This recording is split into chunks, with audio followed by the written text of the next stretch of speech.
म्हणजे कुठेतरी महिलांचा अपमान हे महेश लांडगे करतात असं आम्हाला वाटतं. म्हणजे बांगड्या घातल्या म्हणजे कर्तृत्ववान व्यक्ती नसतो असं जर महेश लांडगेंना वाटत असेल तर महेश लांडगेचा खरा चेहरा इलेक्शनच्या तोंडासमोर, नाहीतर इलेक्शन जेव्हा मतदान होणार आहे त्याच्या आधी महेश लांडगेंचा खरा चेहरा समोर येत चाललेला आहे. आणि आता आरेतुरेच्या भाषावर उतरलेत. कालच्या त्या गरुडाच्या विधानानंतर किंवा दादा म्हणाले की माझ्या वाकड्यात कोण शिरलं तर मी सोडत नाही, कायदा कानून आहे. आता म्हणतात की आरेतुरे उल्लेख करत आम्ही आता बांगड्या भरल्या नाहीत असं आव्हान दिले अजित दादा. एक तर बांगड्या भरल्या नाहीत म्हणजे कुठेतरी महिलांचा अपमान हे महेश लांडगे करतात असं आम्हाला वाटतं. म्हणजे बांगड्या घातल्या म्हणजे कर्तृत्ववान व्यक्ती नसतो असं जर महेश लांडगेंना वाटत असेल तर महेश लांडगेचा खरा चेहरा इलेक्शनच्या तोंडासमोर, नाहीतर इलेक्शन जेव्हा मतदान होणार आहे त्याच्या आधी महेश लांडगेंचा खरा चेहरा समोर येत चाललेला आहे. महेश लांडगेंच्या पायाखालची माती ही सरकलेली आहे, ते थोडे घाबरलेले आहेत. त्यामुळे स्वतः ते कसे आहेत हे खरा चेहरा आता महेश लांडगेंचा आपल्याला बघायला मिळेल. त्यामुळे त्यांच्या भागातून मेजॉरिटी उमेदवार हे आपल्या विचाराचे निवडून येणार होते. आता त्यांचा खरा चेहरा पुढे आल्यानंतर त्याचा एक सुद्धा उमेदवार निवडून येणार नाही असं आम्हाला सगळ्यांना वाटायला लागलेलं आहे. मुरलीधर मोहोळ यांनी अजितदादांना चॅलेंज केले की पुणे मेट्रोवरून सध्या प्रचार सुरू आहे मोठा, आणि पुणे मेट्रो कोण आणली, तुम्हाला काय वाटतं कोण आणली? मोदी आणली, मनमोहन सिंगांनी आणली, काय म्हणजे तुम्ही काय प्रचारात कुठलाही प्रोजेक्ट करण्याच्या अगोदर त्याला आपल्याला परवानग्या द्याव्या लागतात, मंजुरी घ्यावी लागते, त्यानंतर त्याला निधी दिला जातो, त्याच्यानंतर टेंडर होतं, मग भूमिपूजन होतं, मग लोकार्पण होतं. दादा जी भूमिका मांडत होते, प्रक्रिया जिथून सुरू झाली ती दादांच्या काळामध्ये त्या ठिकाणी सुरू झाली होती. आता याच्यामध्ये काही प्रमाणात जे मोठे नेते या शहरातले आहेत, भाजपचे आहेत, त्यांना त्यांच्या नेत्यांची बाजू घ्यावी लागते.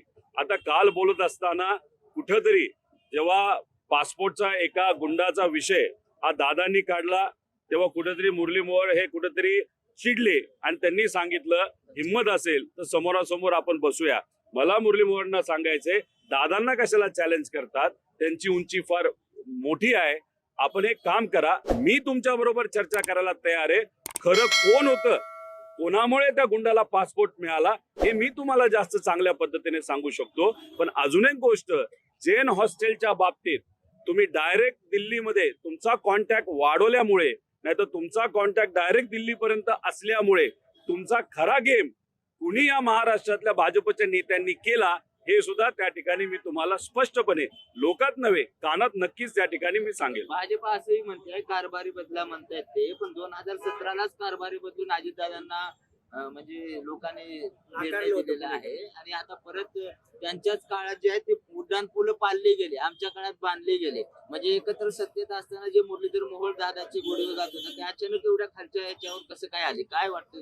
काय की मुरली मोहोळांना असं वाटतं की या शहरामध्ये जर भाजपचे उमेदवार निवडून नाही आले तर पूर्णपणे खापर त्यांच्या डोक्यावर त्या ठिकाणी फोडलं जाईल. आणि तशी आज परिस्थिती दिसते. भाजप आज धोक्यात गेलेला आहे. त्यामुळे कुठेतरी मुरली भाऊ हे घाबरलेले असं आपल्याला म्हणावं लागेल. आणि घाबरल्यामुळे आज ते सातत्याने त्या ठिकाणी कुठेतरी भूमिका बदलतात असं आपल्याला म्हणावं लागेल.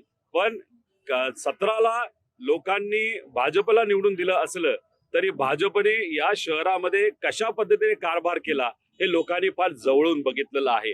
हे जे काही ट्रॅफिकचे आकडे मी तुम्हाला सांगितले, ऍक्सिडेंटचे आकडे सांगितले, भ्रष्टाचारचे आकडे सांगितले, हे गेल्या 5 ते 6 वर्षांमधले आहेत. त्यामुळे लोकांनी ह्या सगळ्या गोष्टी बघितल्यानंतर ज्या पद्धतीने पुणे शहराचा विकास व्हायला पाहिजे तो न झाल्यामुळे 100% कारभारी इथं असणारे सामान्य लोक हे बदलतील. अजितदादा, त्यांचा पक्ष, त्याच्याचबरोबर त्यांना साथ देणारा आमचा तुतारी हा पक्ष हे एकत्रित येऊन सत्ता ही नक्कीच आपल्या विचाराचं येईल असा आम्हाला विश्वास वाटतो. बोलताना असं म्हणाले की 2 राष्ट्रवादी एकत्र येण्यावरती जिल्हा परिषद निवडणुकीनंतर विचार करू. त्याला जोडून जयंत पाटील असं म्हणाले की 2 पवारांनी भाजपला उल्लू बनवलं. पवारांनी खरंच भाजपला उल्लू बनवलंय का? 2 पवार एकत्र येतात, महापालिकेची निवडणूक लढवतात. दादा असं म्हणतात की झेडपी नंतर एकत्र येण्यावरती विचार करू. म्हणजे सगळं काही सुरळीत होण्यासाठी 2 राष्ट्रवादीचं हे सगळं झालं का, अशा पद्धतीची चर्चा सुरू झाली. एक तर जेव्हा आम्ही पुणे, पिंपरी चिंचवड इथं असणाऱ्या नागरिकांची आणि कार्यकर्त्यांची चर्चा केली, सर्वांचं हेच मत आलं की भाजपने वाताहात केलेली या दोन्ही शहरांची, भ्रष्टाचार मोठ्या प्रमाणात वाढलेला आहे. खऱ्या अर्थाने जो विकास व्हायला पाहिजे तो विकास न होता चेन करून कार्यकर्ते आणि बगलबच्चे जे भाजपचे मोठ्या नेत्यांचे आहेत, त्यांनी फक्त पैसा ओरबाडला आणि खऱ्या अर्थाने विकास या शहराचा कुठेही त्या ठिकाणी झालेला नाही. म्हणून लोकांची भूमिका अशी होती की आपण वेगळं वेगळं लढलो तर त्याचा फायदा हा 100% भाजपला होऊ शकतो. त्यामुळे इथे असणारे पदाधिकारी कार्यकर्त्यांना विश्वासात घेत, लोकांना विश्वासात घेत एकत्रित येऊन भाजपला जो फायदा आम्ही वेगळं लढण्याचा त्या ठिकाणी होत होता तो मात्र त्या ठिकाणी आम्ही होऊन देणार नाही. आणि त्यामुळे पिंपरी चिंचवड आणि पुणे या दोन्ही शहरामध्ये विभाजन न झाल्यामुळे विजय हा नक्कीच आमच्या विचाराचा होईल असा आत्मविश्वास आम्हाला त्या ठिकाणी वाटतो. दोन पवारांनी भाजपला उल्लू बनवलंय, खरंच उल्लू बनवलंय. जयंत पाटील साहेबांनी काय स्टेटमेंट कुठं कसं दिलं हे मी ऐकलं नाही, त्याचा अर्थ मला त्या ठिकाणी कळलेला नाही. पण एक गोष्ट मात्र खरी आहे की महानगरपालिकेचं हे इलेक्शन झाल्यानंतर जिल्हा परिषदचं इलेक्शन आहे. जिल्हा परिषदच्या इलेक्शन मध्ये सुद्धा अशाच पद्धतीने तिथं असणाऱ्या जिल्ह्याच्या पदाधिकाऱ्यांना विश्वासात घेऊन हेच समीकरण जिल्हा परिषद आणि पंचायत समितीला आपल्याला बघता येईल. दोन्ही राष्ट्रवादी एकत्र लढतील जिल्हा परिषद सुद्धा. शहरामध्ये ज्या पद्धतीने सर्व पदाधिकाऱ्यांनी इच्छा व्यक्त केली असंच आम्ही जेव्हा ग्रामीण भागातल्या पदाधिकाऱ्यांशी बोलतोय, काही जिल्ह्यांमध्ये लोक सकारात्मक आहेत, दोघांनी एकत्रित लढलं पाहिजे, काही ठिकाणी लोक सकारात्मक नाहीत. त्यामुळे त्या जिल्ह्याचं समीकरण बघून बहुतांश ठिकाणी आम्ही एकत्रित लढू शकतो असं आता तरी कार्यकर्त्यांशी बोलल्यानंतर वाटतंय. सध्या मूड बदललेलं दिसतंय. अजित दादांसोबत तुम्ही फिरताय, वातावरण जरा बदललेलं आहे तुमचं देखील. भविष्यात दोन्ही राष्ट्रवादी एकत्र येऊ शकतात का? तुम्हीच आरोप करत होते अजित दादांबरोबर, आता पुन्हा एकदा प्रचाराला एकत्र, स्टेजवर एकत्र, कुठली टीका होत नाही दादांवर. म्हणजे हे पावलं आता पुन्हा एकदा दोन्ही राष्ट्रवादी एकत्र येण्याकडे चाललं. तुम्ही जर बघितलं की पूर्वी सुद्धा जेव्हा मी प्रचार केलेला आहे, जेव्हा केव्हा मी बोललेलो आहे तेव्हा भाजपच्याच विरोधात बोललेलो आहे. महानगरपालिका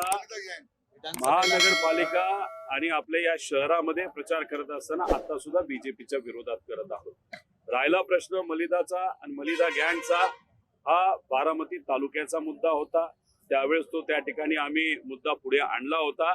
आणि ह्या सगळ्या गोष्टी बघितल्यानंतर विधानसभेचं इलेक्शन झाल्यानंतर दादांनी त्यांच्या मतदारसंघामध्ये जे कोणी मलिदा खाणारे लोक होते, नाहीतर त्यांना दादांना न कळत जे लोक मलिदा खात होते, आता कळल्यामुळे त्यांना बाजूला करून सामान्य लोकांना त्यांनी पुढे आणलेलं आहे. त्यामुळे हा बदलाव आणि हा बदल हा सकारात्मक आहे असं आपल्याला म्हणावं लागेल. दादा, अशी चर्चा आहे की बारामतीत तुम्ही भावनिक झाला होता, तुमच्या डोळ्यात देखील अश्रू होते, त्या अश्रूंचं काय झालं अशी चर्चा आता विरोधक सुद्धा करायला लागले. बारामती लोकसभेच्या इलेक्शनच्या वेळेस जेव्हा स्टेजवर मी भावनिक झालो होतो, ते भावनिक होण्याचं कारण असं की तिथे असणारा दादांचा एक कार्यकर्ता, त्या कार्यकर्त्याने जी कृती केली होती, ज्या पद्धतीने तो हंडा फोडला होता, त्या हंड्याचा जो त्या ठिकाणी अर्थ निघत होता तो अर्थ हा मला पटला नव्हता.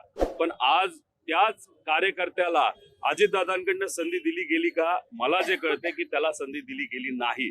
त्यामुळे तो कार्यकर्त्याचा विषय होता. फक्त मी त्याचा अर्थ जो निघत होता त्यातून